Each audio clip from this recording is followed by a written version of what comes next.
English master 2024 എന്ന YouTube ചാനലിലേക്ക് ഏവർക്കും സ്വാഗതം. അപ്പോൾ നമ്മൾ കഴിഞ്ഞ ക്ലാസ്സുകളിൽ നമ്മൾ പഠിച്ചത് നൗണും നൗണിൻ്റെ ടൈപ്പും പിന്നെ നൗൺ കേസും നൗൺ ജെൻഡറും എന്നതിനെ പറ്റിയാണ്. സോ നമ്മൾ ഇന്നത്തെ ക്ലാസ്സിൽ നോക്കാൻ പോകുന്നത് നൗണിൻ്റെ പ്രനൗണാണ്. പ്രനൗൺ എന്ന് പറഞ്ഞാൽ എന്താണ് എന്നാണ് നമ്മൾ നോക്കാൻ പോകുന്നത്. സോ പ്രനൗൺ എന്ന് പറഞ്ഞാൽ നൗണിന് പകരമായിട്ട് വരുന്നതിനെയാണ് നമ്മൾ പ്രനൗൺ എന്ന് വിശേഷിപ്പിക്കുന്നത്. സോ അതിൻ്റെ 3 പാർട്ടീസ് ഉണ്ട്, പേഴ്സൺസ് ഉണ്ട്. അപ്പോൾ ഏതൊക്കെയാണെന്ന് നമുക്ക് നോക്കാം. സോ അപ്പോൾ നമുക്ക് ഒട്ടും ലേറ്റ് ആക്കാതെ വേഗം തന്നെ ക്ലാസ്സിലേക്ക് പോകാം. സോ അപ്പം നമുക്ക് നേരെ ക്ലാസ്സിലേക്ക് പോകാം. നമ്മൾ നോക്കാൻ പോകുന്നത് pronoun is the word that is use instead of noun. ഇത് വന്നിട്ട് നൗണിന് പകരമായിട്ട് യൂസ് ചെയ്യുന്ന വേർഡാണ് പ്രനൗൺ എന്ന് പറയുന്നത്. ഓക്കെ, അതിൻ്റെ എക്സാമ്പിൾ നമുക്ക് നോക്കാം. ഇപ്പോൾ I, we, you, she, he, it, they. ഇപ്പോൾ നമ്മൾ പഠിച്ചു നൗൺ എന്ന് പറഞ്ഞാൽ ഒരു പേഴ്സൻ്റെ പേരോ അല്ലെങ്കിൽ വസ്തുവിൻ്റെ പേരോ അങ്ങനെ ഒരാളുടെ ഒരു പേരാണ് നമ്മൾ പറയുന്നത്. ഇത് സൂചിപ്പിക്കുന്നത് നമ്മളെ തന്നെ. ഐ എന്ന് പറഞ്ഞാൽ നമ്മളാണ്, വി എന്ന് പറഞ്ഞാൽ നമ്മളെല്ലാവരും, യു എന്ന് പറഞ്ഞാൽ നിങ്ങൾ എന്നൊക്കെ പറയത്തില്ല അത്, ഷീ എന്ന് പറഞ്ഞാൽ അവൾ, ഹി എന്ന് പറഞ്ഞാൽ അവന്, ഇറ്റ് ഒരു വസ്തുവിനെ നമ്മൾ പറയും, ദേ എന്ന് പറഞ്ഞാൽ അവരെല്ലാവരും, ദേ ഓൾ ആർ കമ്മിങ് എന്ന് പറയത്തില്ല. അതാണ് ഇത് നമ്മളെ തന്നെ സൂചിപ്പിക്കുന്നത്. പക്ഷെ നമ്മുടെ പേര് പറയത്തില്ല, നമ്മളെ തന്നെ പറയുന്ന ഒരു ഇതാണ് പ്രനൗൺ എന്ന് പറയുന്നത്. ഇനി അടുത്തത് the pronounced that stands for the first person. Pronoun വന്നിട്ട് സ്റ്റാൻഡ് ചെയ്യുന്നത് first person, second person, third person called pronounced. എന്നുവെച്ചാൽ ആദ്യത്തെ പേഴ്സണും രണ്ടാമത്തെ പേഴ്സണും മൂന്നാമത്തെ പേഴ്സണെയാണ് സൂചിപ്പിക്കുന്നത്. നോക്കി ഏതൊക്കെയാണെന്ന് നോക്കാം. First person. So first person the persons the pronouns I, me stands for the person speaking. They are in the first person. എന്ന് വെച്ചാൽ ഐയും മീയും ഒക്കെ തുടങ്ങി നമ്മൾ സംബോധന ചെയ്യുന്നതിനാണ് നമ്മൾ ഫസ്റ്റ് പേഴ്സൺ എന്ന് പറയുന്നത് സൂചിപ്പിക്കുന്നത്. എക്സാമ്പിൾ വന്നിട്ട് ഐ, മീ, വി, അസ് അതൊക്കെ പറയുന്നതാണ്. ഐ, മീ, പിന്നെ വി, അസ് നമ്മളെ തന്നെ സൂചിപ്പിക്കുന്ന ആണ് ഫസ്റ്റ് പേഴ്സൺ എന്ന് പറയുന്നത്. Okay, example I am Suresh എന്ന് വെച്ചാൽ ഞാൻ സുരേഷാണ് എന്ന് പറയത്തില്ല നമ്മൾ, അതാണ് ഫസ്റ്റ് പേഴ്സൺ. അപ്പോൾ ഇനി ഒരു എക്സാമ്പിൾ ആയിട്ട് U gave me A flower എന്ന് വെച്ചാൽ നിങ്ങൾ എനിക്കൊരു പൂ തന്നില്ലേ, അതും ഫസ്റ്റ് പേഴ്സണിൽ വരും. വി ഹാവ് എ ബംഗ്ലാവ് എന്ന് വെച്ചാൽ ഞങ്ങൾക്ക് ബംഗ്ലാവ് ഉണ്ട്, അതും നമ്മളെ തന്നെ സൂചിപ്പിക്കും. ഷീ സോ അസ് അവൾ നമ്മളെ കണ്ടു, അതും നമ്മളെ തന്നെ സൂചിപ്പിക്കും.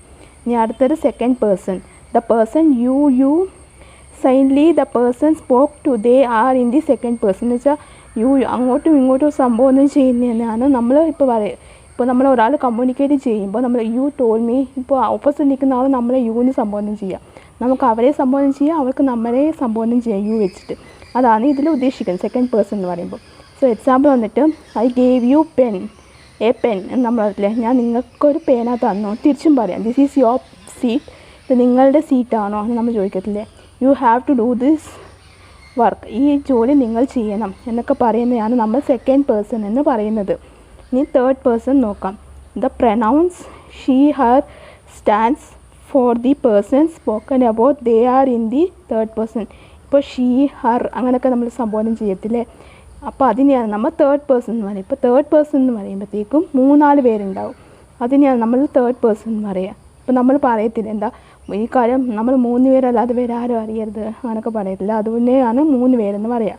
അതിനെയാണ് ഈ തേർഡ് പേഴ്സൺ എന്ന് പറയുന്നത്. അപ്പോൾ ഷീ എന്ന് വെച്ച് നമ്മൾ 3 പേര്, മൂന്നാമത് ഒരാളെ ഷീ. നമ്മളിപ്പോൾ 2 പേരാകുമ്പോൾ നമ്മൾ യു എന്ന് പറഞ്ഞ് സംബോധന ചെയ്യുക. ഇപ്പോൾ മൂന്നാമത്തെ ഒരാൾ പറഞ്ഞാൽ ഷീ എന്ന് പറഞ്ഞ് നമ്മൾ ചെയ്യത്തുള്ളൂ, അതാണ്. ഇപ്പോൾ ഹർ ആണെങ്കിൽ ഹർ അതും പറയും. എക്സാമ്പിൾ വന്നിട്ട് ഹി ഹാസ് എ ഡോഗ് അവനൊരു പട്ടിയുണ്ട്. ഇറ്റ് ഈസ് എ ബുക്ക് അവനൊരു പുസ്തകമുണ്ട്. ദേ ആർ ഗേൾസ് അവരെല്ലാം പെൺപിള്ളേരാണ് എന്നാണ് സംബോധന ചെയ്യുക. ഫസ്റ്റ് പേഴ്സൺ എന്ന് പറഞ്ഞാൽ നമ്മളെ തന്നെയാണ് സൂചിപ്പിക്കുന്നത്. സെക്കൻഡ് പേഴ്സൺ എന്ന് പറഞ്ഞാൽ നമ്മളും കൂടി ഇനി ഒരാളും, അതാണ് സെക്കൻഡ് പേഴ്സൺ സൂചിപ്പിക്കുന്നത്. തേർഡ് പേഴ്സൺ എന്ന് പറഞ്ഞാൽ നമ്മളും കൂടി ഒരാളും ഇനി ഒരാളും കൂടി ഉണ്ടാവും, അതിനെയാണ് നമ്മൾ തേർഡ് പേഴ്സൺ എന്ന് പറയുക. മനസ്സിലായോ? അപ്പോൾ നമ്മളുടെ പ്രാക്ടിക്കൽ ക്വസ്റ്റ്യൻ ചോദിക്കുകയാണ്. Identify the pronoun. They are coming. She gave us the fruit. She cook food for us. You are beautiful. So ഇതിനെയാണ് നമ്മൾ സൂചിപ്പിക്കുന്നത്. എന്താണെന്ന് വെച്ചാൽ ഇപ്പോൾ ഞാൻ ഇതേപോലെ 4 ചോദ്യം ചോദിച്ചിട്ടുണ്ട്. സോ അതിന് നിങ്ങൾ ഏത് നൗണാണോ അതെന്ന് വെച്ചാൽ അതതിൻ്റെ സൈഡിൽ ഏത് പേഴ്സണാണ് വരുന്നതെന്ന് വെച്ചാൽ അതതിൻ്റെ സൈഡിലോട്ട് എഴുതുക, അതാണ്. ഓക്കെ, ഇനി അടുത്തത് നമ്മൾ കഴിഞ്ഞ ക്ലാസ്സിൽ നൗൺ കേസിൻ്റെ പ്രാക്ടിക്കൽ ക്വസ്റ്റ്യൻ ചോദിച്ചിരുന്നു. അതിൻ്റെ ആൻസറാണ് ഞാൻ പറയാൻ പോകുന്നത്. Identify the noun case.